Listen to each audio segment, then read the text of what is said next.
So hello there. This is again Dr. Venkatesh. Now I would be discussing the second session on company final accounts. In this particular session, we would be exploring the special items which we discussed in the previous session.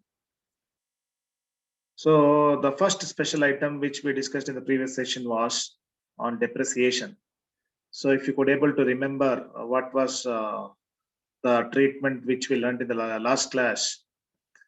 Depreciation has three effects. So first effect would be in the profit and loss account. The second would be in the balance sheet. And the third one would be in the depreciation reserve account. So this we were discussing in the last class. And again, in the last class, we were talking about accounting cycle. We learned on bookkeeping, general ledger, trial balance, final accounts, financial statement analysis, and auditing. So final accounts is the final phase in the process of finalizing the accounts of a particular company. So we learned final accounts of a manufacturing concern, final accounts of a trading concern, as well as final accounts of a banking concern. So now we'll try understanding the other typical items. So typical items here mean some special items which is recorded in the company final accounts. So in this session, we would be exploring two special items. The first one, declaration of dividend. So last session also I was talking about dividend, and I was explaining about interim dividend as well as final dividend. And again in this class, we'll try exploring the reserves. So how to create reserves and what are the provisions of creating reserves, and then types of reserves. ಎಲ್ರಿಗೂ ನಮಸ್ಕಾರ. ಇದು ಎರಡನೇ session. ನನ್ನ ಹೆಸರು doctor Venkatesh ಅಂತ. ಈ ಎರಡನೇ session ನಲ್ಲಿ ನಾವು ಏನ್ ಕಲಿತೀವಿ ಅಂದ್ರೆ ಸ್ಪೆಷಲ್ ಐಟಮ್ಸ್ ಬಗ್ಗೆ ಕಲಿತೀವಿ. ಈ ಸ್ಪೆಷಲ್ ಐಟಮ್ಸ್ ಎರಡು ಸ್ಪೆಷಲ್ ಐಟಮ್ ಬಗ್ಗೆ ಕಲಿತೀವಿ ಈ ಒಂದು ಸೆಷನ್ ಅಲ್ಲಿ. ಒಂದು ಸ್ಪೆಷಲ್ ಐಟಮ್ ಯಾವುದು ಅಂದ್ರೆ ಪೇಮೆಂಟ್ ಆಫ್ ಡಿವಿಡೆಂಡ್. ಡಿವಿಡೆಂಡ್ ನಾನು ಲಾಸ್ಟ್ ಕ್ಲಾಸ್ ಹೇಳಿದಂಗೆ ಇಂಟ್ರಿಮ್ ಡಿವಿಡೆಂಡ್ ಅಂತ ಇರುತ್ತೆ, ಫೈನಲ್ ಡಿವಿಡೆಂಡ್ ಅಂತ ಇರುತ್ತೆ.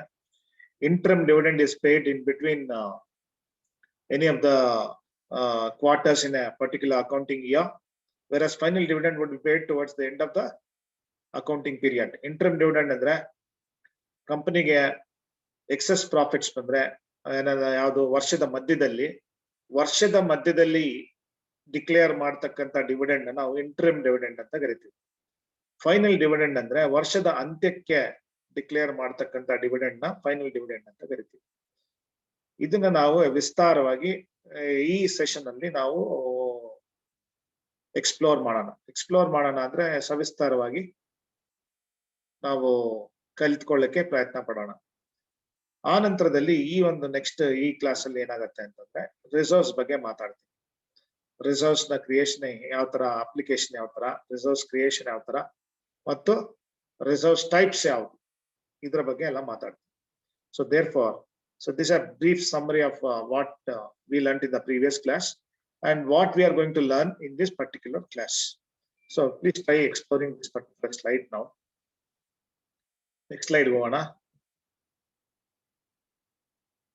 Next slide alli enagutte andre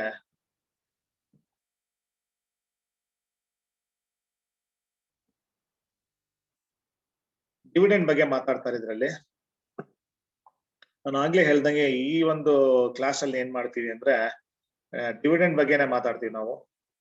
rules regarding payment of dividend ಅಂತ. ಸೊ ಡಿವಿಡೆಂಡ್ ಯಾವಾಗ ಪೇ ಮಾಡ್ತಾರೆ ಯಾವುದೇ ಕಂಪನಿ ಆಗ್ಲಿ, ಒಂದು ಲಾಭಾಂಶದ ಒಂದು ಭಾಗವನ್ನ ನಾವು ಡಿವಿಡೆಂಡ್ ಅಂತ ಕರೆಯೋದು. ಲಾಭಾಂಶದ ಒಂದು ಭಾಗವನ್ನ ಡಿವಿಡೆಂಡ್ ಅಂತ ಕರೆಯೋದು. ಸೊ 2013 ಕಂಪನೀಸ್ ಆಕ್ಟ್ ರಿವೈಸ್ ಆಗತ್ತೆ. ನಾನು ಲಾಸ್ಟ್ ಕ್ಲಾಸ್ ಅಲ್ಲಿ ಹೇಳ್ದಂಗೆ 1956 ನಲ್ಲಿ ಕಂಪನೀಸ್ ಆಕ್ಟ್ ಬಂದಿತ್ತು. ಅದು ಕಾಲಕ್ರಮೇಣ ಚೇಂಜ್ ಆಗ್ತಾ ಬಂತು. 2013 ನ್ಯೂ ಕಂಪನೀಸ್ ಆಕ್ಟ್ ಅಂತ ಬಂತು. ನಾವು ಈಗ ಏನ್ ಕಲಿತಾ ಇದೀವೋ ಇವೆಲ್ಲ ನ್ಯೂ ಕಂಪನೀಸ್ ಆಕ್ಟ್ ಇಂದ ಬರ್ತಕ್ಕಂಥ ಪ್ರಾವಿಷನ್ಸ್ ಅಂದ್ರೆ rules and regulations. So I'll just try reading the first sentence in that particular slide. The Companies Act 2013 lays down certain provisions for declaration of dividend. Some of such provisions are as follows. Andre Companies Act ಸ್ವಲ್ಪ rules and regulations ಮಾಡಿದೆ. ಈ rules and regulations ಏನು ಅಂತ ನಾವು ಈಗ ತಿಳ್ಕೊಳ್ಳೋಕೆ ಪ್ರಯತ್ನ ಪಡ್ತೀವಿ. ತಿಳ್ಕೊಳ್ಳೋಕ್ಕೂ ಮುಂಚೆ ನೀವು ಒಂದು ಮೈಂಡ್ ಅಲ್ಲಿ ಏನ್ ಇಟ್ಕೋಬೇಕು, ಯಾವ ತರ ಡಿವಿಡೆಂಡ್ ಅಂದ್ರೆ ಏನು, ಡಿವಿಡೆಂಡ್ ಅಲ್ಲಿ ಎಷ್ಟು ವಿಧ ಇದೆ. ಡಿವಿಡೆಂಡ್ ಅಂದ್ರೆ ಕಂಪನಿಯ ಲಾಭಾಂಶದಲ್ಲಿ ಒಂದು ಪಾಲು, ಷೇರುದಾರನಿಗೆ ಸಿಗ್ತಕ್ಕಂತ ಒಂದು ಪಾಲು ಅಥವಾ ಒಂದು share in profits we called as dividend. So there are 2 types dividend. 2 ತರದ ಡಿವಿಡೆಂಡ್ ಇರುತ್ತೆ. ಒಂದು ಫೈನಲ್ ಡಿವಿಡೆಂಡ್, ಒಂದು interim dividend. Final dividend is paid towards the end of the accounting period. Interim dividend is paid any time in between an accounting period. ಯಾವ ಬೇಕಾದ್ರೂ ಯಾವ ಕಾಲದ ಘಟ್ಟದಲ್ಲಿ ಬೇಕಾದ್ರೂ ಅದನ್ನ ಡಿಕ್ಲೇರ್ ಮಾಡಬಹುದು. ಅಂದ್ರೆ ಫಸ್ಟ್ ಕ್ವಾರ್ಟರ್ ಆದ್ಮೇಲೆ ಕೊಡಬಹುದು, ಸೆಕೆಂಡ್ ಕ್ವಾರ್ಟರ್ ಆದ್ಮೇಲೆ ಕೊಡಬಹುದು, ಅಥವಾ ಥರ್ಡ್ ಕ್ವಾರ್ಟರ್ ಆದ್ಮೇಲೆ ಕೊಡಬಹುದು. Any time during that particular accounting period we called as interim dividend. Section 51 permits companies to pay dividends in proportion to the amount of paid up on each share. So you'll be wondering to know dividend is paid only on the paid up capital. 10 ರೂಪಾಯಿ ಇರುತ್ತೆ suppose face value ಅನ್ಕೊಳ್ಳೋಣ. ನೀವು 8 ರೂಪಾಯಿ ಕಟ್ಟಿರ್ತೀರಾ, ಆ 8 ರೂಪಾಯಿನ ನಾವು paid up capital ಅಂತ ಕರಿತೀವಿ. ಆ 2 ರೂಪಾಯಿನ ನಾವು ಅನ್ಪೇಯ್ಡ್ ಕ್ಯಾಪಿಟಲ್ ಅಂತ ಕರಿತೀವಿ. ಯಾವತ್ತೂ ಅಷ್ಟೇ ಡಿವಿಡೆಂಡ್ ಪೇಡ್ ಅಪ್ ಕ್ಯಾಪಿಟಲ್ ಮೇಲೆ ಕೊಡ್ತಾರೆ ಹೊರತು ಅನ್ಪೇಯ್ಡ್ ಕ್ಯಾಪಿಟಲ್ ಮೇಲೆ ಕೊಡುವುದಿಲ್ಲ. ಯಾಕೆಂದ್ರೆ ನೀವು ಇನ್ನ 2 ರೂಪಾಯಿ ಕಂಪ್ನಿ ಕೊಟ್ಟಿರಲ್ಲ ಅಲ್ವಾ. So therefore always you need to remember this: dividend is being paid on the paid up value of a particular share. On the face value of a particular share, we will be paying the dividends. Final dividend is generally declared at annual general meeting. Annual general meeting anta ಮಾಡ್ತಾರೆ, AGM ಅಂತ ಮಾಡ್ತಾರೆ. ಪ್ರತಿ ಕಂಪನಿಯವರು AGM ಅಂತ ಮಾಡ್ತಾರೆ. AGM ಅಂದ್ರೆ annual general meeting ಅಂತ. ಆ ಆನ್ಯುವಲ್ ಜನರಲ್ ಮೀಟಿಂಗ್ ಅಲ್ಲಿ ಶೇರ್ ಹೋಲ್ಡರ್ಸ್ ಎಲ್ಲ ಸೇರಿಸ್ತಾರೆ. ಶೇರ್ ಹೋಲ್ಡರ್ಸ್ ಎಲ್ಲ ಸೇರಿ ಮೀಟಿಂಗ್ ಮಾಡಿ directors in accordance with the articles of association of A company they'll make the or they'll recommend the percentage of dividend. ಇಲ್ಲಿ ಏನಾಗತ್ತೆ ಅಂದ್ರೆ 2 ತರ ಡಾಕ್ಯುಮೆಂಟ್ಸ್ ಇರುತ್ತೆ ಎಲ್ಲಿ ಕಂಪನಿಯಲ್ಲಿ. ಈ 2 ತರ ಡಾಕ್ಯುಮೆಂಟ್ಸ್ ಯಾವ್ದಪ್ಪ ಅಂತಂದ್ರೆ, ಒಂದು ಮೆಮೊರಂಡಮ್ ಆಫ್ ಅಸೋಸಿಯೇಷನ್ ಅಂತ ಕರಿತೀವಿ, ಒಂದು ಆರ್ಟಿಕಲ್ಸ್ ಆಫ್ ಅಸೋಸಿಯೇಷನ್ ಅಂತ ಕರಿತೀವಿ. ಈ ಆರ್ಟಿಕಲ್ಸ್ ಆಫ್ ಅಸೋಸಿಯೇಷನ್ ಅಲ್ಲಿ ಕಂಪನಿಲಿ ಕಂಪ್ಲೀಟ್ ರೂಲ್ಸ್ ಅಂಡ್ ರೆಗ್ಯುಲೇಷನ್ಸ್ ಏನ್ ಫಾಲೋ ಮಾಡ್ಬೇಕು ಅದನ್ನ ನಾವು ಬರೆದಿರ್ತಕ್ಕಂತ ಒಂದು ಡಾಕ್ಯುಮೆಂಟ್ ನ ನಾವು ಆರ್ಟಿಕಲ್ಸ್ ಆಫ್ ಅಸೋಸಿಯೇಷನ್ ಅಂತ ಕರಿತೀವಿ. ನಮ್ಗೆ ಹಾಗೆ ಒಬ್ಬ ಹಿಂದೂ ಧರ್ಮದಲ್ಲಿ ಒಂದು ಭಗವದ್ಗೀತೆ ಇದೆ, ಒಂದು ಮಹಾಭಾರತ ಇದೆ, ಒಂದು ರಾಮಾಯಣ ಇದೆ, ಅದೇ ಕುರಾನ್ ಇದೆ ಎಲ್ಲಿ ಇಸ್ಲಾಂ ಅಲ್ಲಿ, ಅದೇ ತರ ಬೈಬಲ್ ಇದೆ ಎಲ್ಲಿ ನಮ್ಮ ಕ್ರೈಸ್ತ ಮತದಲ್ಲಿ. ನಿಮ್ಗೆ ಆಶ್ಚರ್ಯ ಆಗ್ಬಿಡತ್ತೆ, ಇದನ್ನ ನಾವು ಆರ್ಟಿಕಲ್ಸ್ ಆಫ್ ಅಸೋಸಿಯೇಷನ್ ಮತ್ತು ಮೆಮೊರಂಡಮ್ ಆಫ್ ಅಸೋಸಿಯೇಷನ್ ಒಂದು ಕಂಪನಿನ ಬೈಬಲ್ ಅಂತ ಕರಿಬಹುದು. ಇದು ಒಂದು ಕಂಪನಿಯ ರೂಲ್ಸ್ ಅಂಡ್ ರೆಗ್ಯುಲೇಷನ್ಸ್ ಫಾಲೋ ಮಾಡೋದಕ್ಕೆ ನಾವು ಭಗವದ್ಗೀತೆ ಅಂತ ಕರಿಬಹುದು. ಇಲ್ಲಿ ಏನ್ ಬರ್ದಿರ್ತಾರೋ ಅದನ್ನ ಚಾಚು ತಪ್ಪದೆ ಮುಂದುವರ್ಸ್ಕೊಂಡು ಹೋಗತಕ್ಕಂತ ಧರ್ಮ ಯಾರ್ದಪ್ಪ ಅಂದ್ರೆ ಡೈರೆಕ್ಟರ್ಸ್ ಆಗಿರುತ್ತೆ. So therefore in accordance with the articles of association, articles of association ಅಂದ್ರೆ ಒಂದು ಡಾಕ್ಯುಮೆಂಟ್, ಒಂದು ಪುಸ್ತಕ. ಆ ಪುಸ್ತಕದಲ್ಲಿ ಕಂಪನಿಯ ರೂಲ್ಸ್ ಅಂಡ್ ರೆಗ್ಯುಲೇಷನ್ಸ್ ಎಲ್ಲ ಬರ್ದಿರ್ತಾರೆ. ಆ ರೂಲ್ಸ್ ಅಂಡ್ ರೆಗ್ಯುಲೇಷನ್ ನ ಚಾಚು ತಪ್ಪದೆ ಡೈರೆಕ್ಟರ್ಸ್ ಅಥವಾ ಶೇರ್ ಹೋಲ್ಡರ್ಸ್ ಯಾರೇ ಆಗ್ಲಿ ಫಾಲೋ ಮಾಡಬೇಕು. ಆಮೇಲೆ interim dividend is declared by the board of directors at any time before the closure of financial year. ನಾನು ಇದನ್ನೇ ಹೇಳಿದ್ದೆ, ಒಂದು ಫೈನಾನ್ಷಿಯಲ್ ಇಯರ್ ಅಲ್ಲಿ 4 ಕ್ವಾರ್ಟರ್ಸ್ ಬರುತ್ತೆ. ಒಂದು ಫೈನಾನ್ಷಿಯಲ್ ಇಯರ್ ಅಂದ್ರೆ 1st ಏಪ್ರಿಲ್ ಇಂದ 31st ಮಾರ್ಚ್ ವರೆಗೂ ಒಂದು ಫೈನಾನ್ಷಿಯಲ್ ಇಯರ್ ಅಂತ ಕರಿತೀವಿ. 1st April, May, June first quarter, June, July, August second quarter, September, October, November third quarter,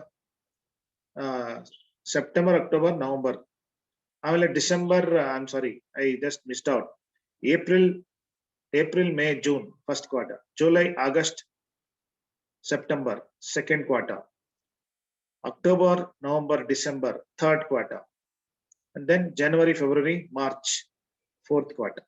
ಇಲ್ಲಿ ಮಿಸ್ ಆಯ್ತು. ಸೊ ದೇರ್ ಫಾರ್ ಈ 4 ಕ್ವಾರ್ಟರ್ಸ್ ನಲ್ಲಿ ಯಾವಾಗ ಬೇಕಾದ್ರೂ ಫೈನಾನ್ಷಿಯಲ್ ಸಪೋಸ್ ಕ್ವಾರ್ಟರ್ ಕ್ಲೋಸಿಂಗ್ ಅಂತ ಕರಿತೀವಿ. 1st ಏಪ್ರಿಲ್ ಶುರು ಆದ್ರೆ 30th ಜೂನ್ಗೆ ಕ್ವಾರ್ಟರ್ ಕ್ಲೋಸ್ ಆಗುತ್ತೆ. ಆ ಕ್ವಾರ್ಟರ್ ಕ್ಲೋಸ್ ಆದಾಗ ನಮ್ಗೆ 10 ಕೋಟಿ ಪ್ರಾಫಿಟ್ ಬರುತ್ತೆ ಅಂತ ನಾವು ಅಂದಾಜು ಮಾಡಿರ್ತೀವಿ. 35 ಕೋಟಿ ಪ್ರಾಫಿಟ್ ಬಂದ್ರೆ ಒಂದು 25 ಕೋಟಿ ಜಾಸ್ತಿ ಪ್ರಾಫಿಟ್ ಬರ್ತದೆ. ಇದನ್ನ ಸರ್ಪ್ಲಸ್ ಪ್ರಾಫಿಟ್ಸ್ ಅಂತ ಕರಿತೀವಿ. ಆ ಸರ್ಪ್ಲಸ್ ಪ್ರಾಫಿಟ್ಸ್ ಅಲ್ಲಿ ಬೇಕಾದ್ರೆ ನಾವು ಡಿವಿಡೆಂಡ್ ನ ಡಿಕ್ಲೇರ್ ಮಾಡ್ಕೋಬಹುದು ಇನ್ accordance with the association articles of association ಅಂತ ಕರಿತೀವಿ. Final dividend is declared by the members of a company at its annual general meeting if and only if the same has been recommended by the board of directors of the company. Board of directors recommend ಮಾಡ್ತಾರೆ ಈ ತರ ನಮ್ಮ ಕಂಪನಿಗೆ ಈ ತರ ಇಷ್ಟು profits ಬಂದಿದೆ, ಇಷ್ಟು ಪ್ರಾಫಿಟ್ಸ್ ಅಲ್ಲಿ ನಾವು ಇಷ್ಟನ್ನ ರಿಸರ್ವ್ ಆಗಿ ಕ್ರಿಯೇಟ್ ಮಾಡ್ತಾ ಇದೀವಿ. ಸಪೋಸ್ 100 rupees ಪ್ರಾಫಿಟ್ ಬಂದಿದೆ, ಒಂದ್ 30 ರೂಪಾಯಿ ರಿಸರ್ವ್ ಅಂತ ಕ್ರಿಯೇಟ್ ಮಾಡ್ತಾ ಇದೀವಿ, 70 ರೂಪಾಯಿನ ನಾವು ಡಿವಿಡೆಂಡ್ ಆಗಿ ಕೊಡ್ತಾ ಇದೀವಿ ಅಂತ ಪ್ರಪೋಸ್ ಮಾಡ್ತಾರೆ. ಅದನ್ನ ಪ್ರಪೋಸ್ ಡಿವಿಡೆಂಡ್ ಅಂತ ಕರಿತೀವಿ. Dividend shall be declared or paid by a company for any financial year out of the profits of the company for that year. This is very important. ಆ ಕಂಪನಿಯ ಪ್ರಾಫಿಟ್ ಆ ವರ್ಷದ profit ನಲ್ಲೇ ನೀವು declare ಮಾಡಬೇಕಾಗುತ್ತೆ. ಏನು ಡಿವಿಡೆಂಡ್ ಆ ವರ್ಷದ ಪ್ರಾಫಿಟ್ ಗೆ ಡಿಕ್ಲೇರ್ ಮಾಡಬೇಕಾಗುತ್ತೆ. Next slide. ಇದೆಲ್ಲ ಏನು ನಾನು ಇವಾಗ ಹೇಳ್ತಾ ಇರೋದಪ್ಪ ಅಂತಂದ್ರೆ ಡಿವಿಡೆಂಡ್ ನ ಯಾವ ರೀತಿ ಡಿಕ್ಲೇರ್ ಮಾಡಬೇಕು. This is a very important question. You may get a theory question for 6 marks on this particular concept. The amount of dividend, final as well as interim, shall be deposited in a separate bank account within 5 days from the date of declaration. ನೋಡಿದ್ರಾ 5 ದಿನಕ್ಕೆ. ಇವಾಗ suppose ಇವತ್ತು ನಾವೇನ propose ಮಾಡೋದಂದ್ರೆ ಇವತ್ತು annual general body meeting ಆಗುತ್ತೆ. ಈ general body meeting ಅಲ್ಲಿ ನಾನು suppose non board of director, ನಾನು ಮ್ಯಾನೇಜಿಂಗ್ ಡೈರೆಕ್ಟರ್ ಅನ್ಕೊಳ್ಳಿ, ನೀವೆಲ್ಲ ಶೇರ್ ಹೋಲ್ಡರ್ಸ್ ಅನ್ಕೊಳ್ಳಿ. ನಮ್ಮ ಕಂಪನಿಗೆ 100 ರೂಪಾಯಿ ಪ್ರಾಫಿಟ್ ಬಂದಿದೆ. ಈ 100 ರೂಪಾಯಿ ಪ್ರಾಫಿಟ್ ಅಲ್ಲಿ 30 ರೂಪಾಯಿ ಪ್ರಾಫಿಟ್ ನ ನಾವು ರಿಸರ್ವ್ಸ್ ಬೇರೆ ರಿಸರ್ವ್ಸ್ ತರ ಕ್ರಿಯೇಟ್ ಮಾಡ್ತಾ ಇದೀವಿ. 70 ರೂಪಾಯಿ ನಾವು ನಿಮ್ಗೆ ಡಿಕ್ಲೇರ್ ಮಾಡ್ತಾ ಇದೀವಿ. ಒಂದು 70 ರೂಪಾಯಿ ಫುಲ್ ಶೇರ್ ಹೋಲ್ಡರ್ಸ್ ಗೆ ನಾವು ಡಿಕ್ಲೇರ್ ಮಾಡ್ತಾ ಇದೀವಿ ಅಂತ ಏನನ್ನ ನಾವು ಹೇಳಿದ್ರೆ ಅದನ್ನ ಪ್ರಪೋಸಿಂಗ್ ಅಂತ ಕರೆಯೋದು. ಆ ಪ್ರಪೋಸ್ ಮಾಡಿದ 5 ದಿನದ ಒಳಗಡೆ ಈ 70 ರೂಪಾಯಿನ ಎತ್ಕೊಂಡೋಗಿ ಕಂಪನಿಯ 70 ರೂಪಾಯಿ ಪ್ರಾಫಿಟ್ಸ್ ಇರುತ್ತಲ್ಲ, what we are suppose to distribute as dividend has to be deposited in a separate bank account ಅಲ್ಲಿ ನೀವು ಇಡಬೇಕು ಅಂತ ಹೇಳಿದ. ನಾನ್ ಹೇಳ್ತಾ ಇಲ್ಲ, ಕಂಪನಿ ಆಕ್ಟ್ ಹೇಳ್ತಾ ಇರೋದು. ಕಂಪನಿ ಆಕ್ಟ್ ಹೇಳ್ತಾ ಇರೋದು. ಯಾಕೆ ಅಂದ್ರೆ ಇದನ್ನ ಮೋಸ ಮಾಡಿ ಇದನ್ನ ತಿನ್ಬಿಡೋ ಅಂತ ಬೋರ್ಡ್ ಆಫ್ ಡೈರೆಕ್ಟರ್ಸ್ ಇದ್ದಾರೆ. ಆದ್ರಿಂದ ಇದನ್ನ ಜವಾಬ್ದಾರಿಯುತವಾಗಿ ಹ್ಯಾಂಡಲ್ ಮಾಡ್ಬೇಕಾಗಿರ್ತಕ್ಕಂಥ, ಯಾಕೆಂದ್ರೆ ಇದೆಲ್ಲ ಶೇರ್ ಹೋಲ್ಡರ್ಸ್ಗೆ ಸೇರ್ಬೇಕಾದಂತ ಹಣ. ಇದನ್ನ board of directors they play on float, they play on this money. ನಮ್ಮಲ್ಲಿ ಒಂದು ಫೈನಾನ್ಸಿಯಲ್ ಒಂದು ಕಾನ್ಸೆಪ್ಟ್ ಇದೆ, ಪ್ಲೇಯಿಂಗ್ ಆನ್ ಫ್ಲೋಟ್ ಅಂತ. ಪ್ಲೇಯಿಂಗ್ ಆನ್ ಫ್ಲೋಟ್ ಅಂದ್ರೆ you are playing with someone else's money. ಇದು ಯಾರಿಗೆ ಬಿಲಾಂಗ್ ಆಗುತ್ತೆ, ಯಾರಿಗೆ ಸೇರುತ್ತಿದೋ ಈ ಒಂದು 70 ನಾನು ಏನೇ ಎಕ್ಸಾಂಪಲ್ ಹೇಳ್ತಾ ಇದ್ದೆ, ಅದು ಶೇರ್ ಹೋಲ್ಡರ್ಸ್ ಸೇರುತ್ತೆ. ಅದು ಶೇರ್ ಹೋಲ್ಡರ್ಸ್ಗೆ ಸೇರಬೇಕಾದಂತ ಹಣ. ಆ ಹಣವನ್ನ ಬೋರ್ಡ್ ಆಫ್ ಡೈರೆಕ್ಟರ್ಸ್ ಅವರ ಪ್ರೈವೇಟ್ ಯೂಸರ್ಸ್ಗೋಸ್ಕರ ಬಳಸ್ಕೊಂಡ್ಬಿಡ್ತಾರೆ. ಇದನ್ನ ನಾವು ಮ್ಯಾನಿಪುಲೇಷನ್ ಮಾಲ್ ಪ್ರಾಕ್ಟೀಸ್ ಅಂತ ಕರಿತೀವಿ. ಅದರಿಂದ ಏನಾಗಿದೆ ಅಂದ್ರೆ 2013 ಅಲ್ಲಿ ಸ್ಟ್ರಿಕ್ಟ್ ಆಗಿ ಹೇಳ್ಬಿಟ್ಟಿದ್ದಾರೆ, ನೀವ್ ಏನ್ ಮಾಡ್ಬೇಕು, 5 ದಿನದೊಳಗಡೆ ತಗೊಂಡೋಗಿ ಬ್ಯಾಂಕ್ ಡೆಪಾಸಿಟ್ ಮಾಡ್ಲೇಬೇಕು. Dividend has to be paid within 30 days from the date of declaration. ಮೊದಲು 45 ದಿನ ಅಂತ ಇತ್ತು, ಈಗ 30 ದಿನ ಮಾಡಿದೆ. ವಿತ್ ಇನ್ 30 days ನೀವು ಡಿಕ್ಲೇರ್ ಮಾಡಿದ್ದು ಎಲ್ಲರ ಅಕೌಂಟ್ಗೂ ಟ್ರಾನ್ಸ್ಫರ್ ಆಗ್ಬಿಡ್ಬೇಕು. ಎಲ್ಲರ ಅಕೌಂಟ್ ಅಲ್ಲಿ ECS ಅಂತ ಕೊಟ್ಟಿರ್ತಾರೆ, ಎಲೆಕ್ಟ್ರಾನಿಕ್ ಕ್ಲಿಯರೆನ್ಸ್ ಸಿಸ್ಟಮ್ ಅಂತ ಇರುತ್ತೆ. ನಿಮ್ಮ ಅಕೌಂಟ್ ನಂಬರ್ ಕೊಟ್ಟಿರ್ತೀರಾ, IFSC ಕೋಡ್ ಕೊಟ್ಟಿರ್ತೀರಾ. ಯಾರಿಗೆ? ಇವ್ರಿಗೆ, ಕಂಪನಿಯವ್ರಿಗೆ. ಆ ಕಂಪನಿಯವರು ನಿಮ್ಮ IFSC ಕೋಡ್ ನೋಡ್ಕೊಂಡು, ನಿಮ್ಮ ಅಕೌಂಟ್ ನಂಬರ್ ನೋಡ್ಕೊಂಡು ನಿಮ್ಮ ಅಕೌಂಟ್ಗೆ ಡೈರೆಕ್ಟ್ ಟ್ರಾನ್ಸ್ಫರ್ ಮಾಡ್ಬಿಡ್ತಾರೆ. 30 days ಒಳಗಡೆ ಆ ಕೆಲಸ ಆಗ್ಬೇಕು. If dividend has not been paid or claimed within 30 days from the date of declaration, the company is required to transfer the total amount of dividend which remains unpaid, unclaimed to a special account to be opened by the company in the scheduled bank, and it has to be called as unpaid dividend account. ಇಲ್ಲೇನಾಗತ್ತೆ ಅಂದ್ರೆ ಕೆಲವು ಸಾರಿ ಏನಾಗತ್ತೆ ಅಂದ್ರೆ, suppose ನನ್ನ ಒಂದು ಉದಾಹರಣೆ ತಗೊಳ್ಳಿ. ನಾನು ಬೇರೆ ಮನೆ ಚೇಂಜ್ ಮಾಡಿರ್ತೀನಿ, ನನ್ನ ಅಕೌಂಟ್ ನಂಬರ್ ಎಲ್ಲ ಚೇಂಜ್ ಮಾಡಿರ್ತೀನಿ. ಅಕೌಂಟ್ ನಂಬರ್ ನನ್ನ state bank of India account number ಕೊಟ್ಟಿರ್ತೀನಿ. ನಾನು ಇವಾಗ ಆ ಸ್ಟೇಟ್ ಬ್ಯಾಂಕ್ ಆಫ್ ಇಂಡಿಯಾ ಅಕೌಂಟೇ ಆಪರೇಟೇ ಮಾಡ್ತಾ ಇಲ್ಲ. ಆದ್ರಿಂದ ಅದೇನಾಗತ್ತೆ, ಹಣ ವಾಪಸ್ ಹೊಟ್ಟೋಗ್ಬಿಡುತ್ತೆ. ಕಂಪನಿಯಿಂದ ಡೈರೆಕ್ಟ್ ECS ಬರುತ್ತೆ. ECS ಬಂದು ಅನ್ಕ್ಲೈಮ್ಡ್ ಅಂದ್ಬಿಟ್ಟು ವಾಪಸ್ ಹೊಟ್ಟೋಗುತ್ತೆ. ವಾಪಸ್ ಹೊಟ್ಟೋದ್ರೆ ಅದನ್ನ ಅನ್ಕ್ಲೈಮ್ ಡಿವಿಡೆಂಡ್, ಅನ್ಪೇಡ್ ಡಿವಿಡೆಂಡ್ ಅಕೌಂಟ್ ಅಂತ ಒಂದು ಅಕೌಂಟ್ ಮಾಡಿ ಆ ಅನ್ಪೇಡ್ ಡಿವಿಡೆಂಡ್ ಅಮೌಂಟ್ ನ ಸೆಪರೇಟ್ ಆಗಿ ಇಟ್ಟಿರ್ಬೇಕು. ಇದನ್ನ ನಾವು ವಿತಿನ್ 30 days ಒಳಗಡೆ ಮಾಡ್ಬೇಕು. Within 30 days such transfer shall be made within 7 days from the date of expiry.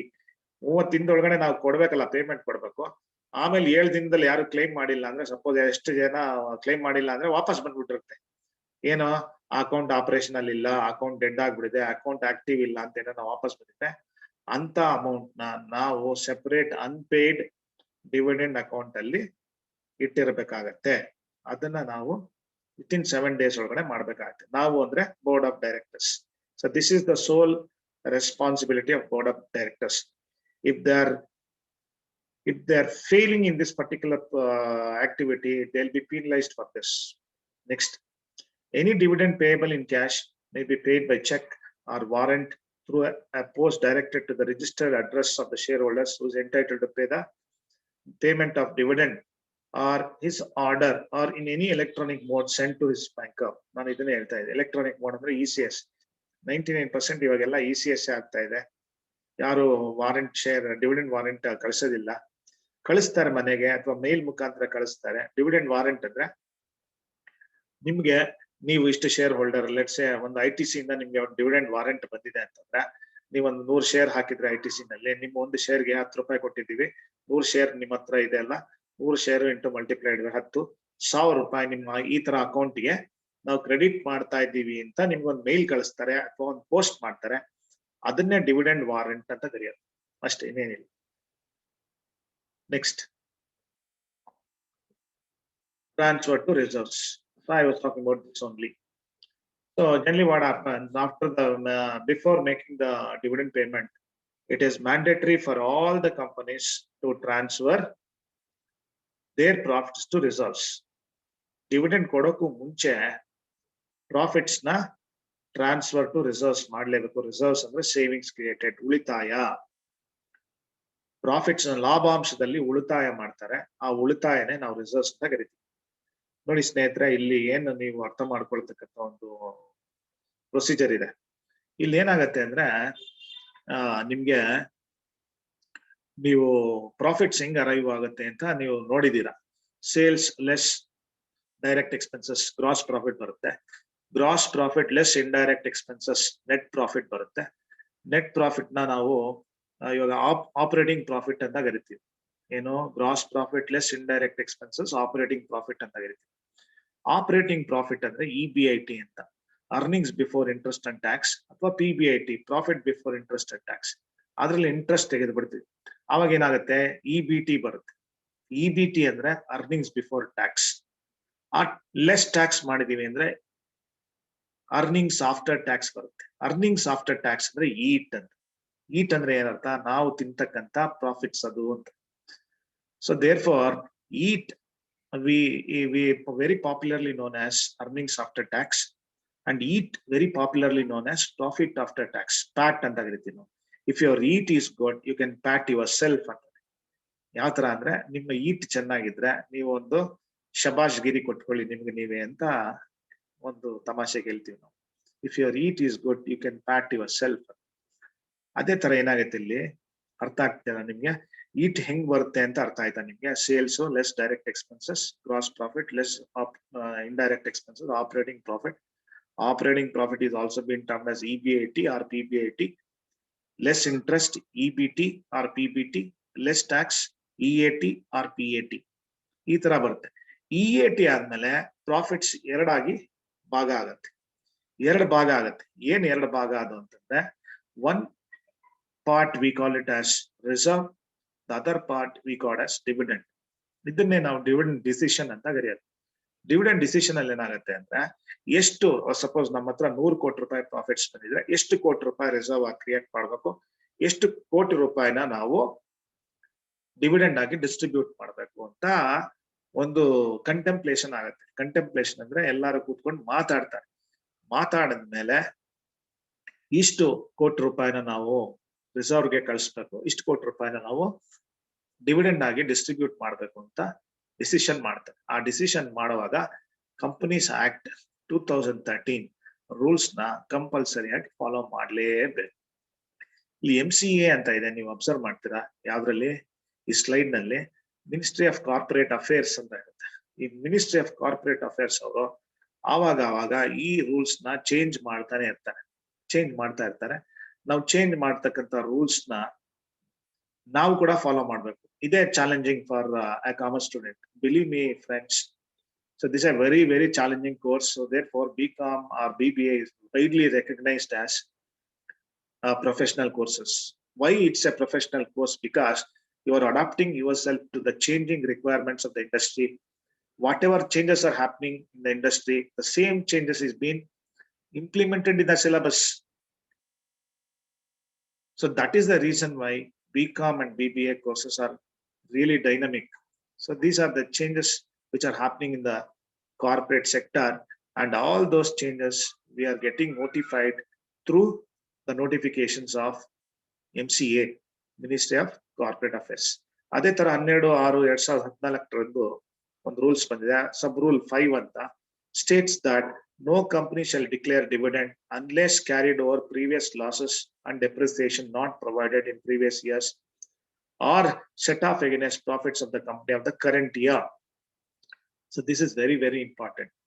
ಏನಪ್ಪಾ ಅಂತಂದ್ರೆ ರೂಲ್ 5 ಏನ್ ಹೇಳುತ್ತೆ ಅಂದ್ರೆ, no company shall declare dividend unless carried over previous losses. Suppose ಈ ವರ್ಷ 100 ರೂಪಾಯಿ ಪ್ರಾಫಿಟ್ ಬಂದಿದೆ, ಕಳೆದ ಬಾರಿ ನಮ್ಗೆ 20 ರೂಪಾಯಿ ಲಾಸ್ ಬಂದ್ಬಿಟ್ಟಿತ್ತು. ಈ ಬಾರಿ ಏನ್ ಮಾಡ್ಬೇಕು ಅಂದ್ರೆ ಆ ಲಾಸ್ ನ ಈ ಪ್ರಾಫಿಟ್ ಇಂದ ಕಳಿಬೇಕು. ಅದನ್ನ ನಾವೇನಂತ ಕರಿತೀವಿ, ರೈಟ್ ಆಫ್ ಅಂತ ಕರಿತೀವಿ. ಸೆಟ್ ಆಫ್ ಎಗೇನೆಸ್ಟ್ ಪ್ರಾಫಿಟ್ಸ್ ಅಂತ ಕರಿತೀವಿ. ಆ ನಂತರದಲ್ಲಿ ಈ ಡಿಪ್ರಿಸಿಯೇಷನ್ ಇದೆಲ್ಲ ಕಂಪಲ್ಸರಿ ಡಿಪ್ರಿಸಿಯೇಷನ್ ಕೊಡ್ಲೇಬೇಕು. Depreciation is one of the prime important component of a profit and loss account. If you are not claiming depreciation, unless otherwise you claim depreciation, obviously your file ಅಂದ್ರೆ ನಿಮ್ಮ ಒಂದು profits ನ approve ಆಗದೇ ಇಲ್ಲ. Ministry of corporate affairs ನಿಮ್ಮ ಒಂದು profits ನ approve ಮಾಡೋದಿಲ್ಲ. So therefore creation of depreciation reserve is very, very important, and it is mandatory. The balance of profits can be transferred to reserves at the option of the company ಅಂತಾರೆ. ನೀವು first ಏನ್ ಮಾಡ್ಬೇಕು, depreciation reserve ಮಾಡ್ಬೇಕು.